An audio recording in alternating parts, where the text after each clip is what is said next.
আপনারা দেখছেন বিকে টিভি, কোটি মানুষের কথা। আজকের আনোয়ারা ইসলাম রানীর একই গতিতে চলছে গাছ থেকে পেরেক রশি ব্যানার অপসারণ কার্যক্রম। ন্যায় অধিকার ট্রান্সজেন্ডার উন্নয়ন সংস্থার আয়োজনে আনোয়ারা ইসলাম রানীর উদ্যোগে গাছ থেকে পেরেক রশি ব্যানার অপসারণ কাজ তাজহাট মোড় পার হয়ে এখন সাতমাথার দিকে।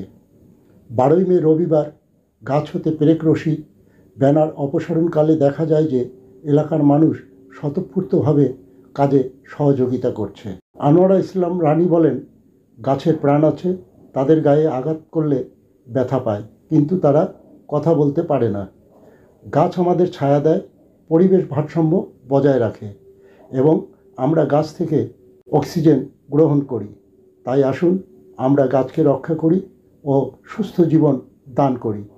পরিশেষে তিনি এও বলেন, এলাকার মানুষজন স্বতঃস্ফূর্তভাবে আমার কাজকে সমর্থন জানিয়ে সহযোগিতা করছে, সেজন্য আমি তাদের কাছে চিরকৃতজ্ঞ। ধন্যবাদ। বিকে টিভি, অলোকনাথ, রংপুর।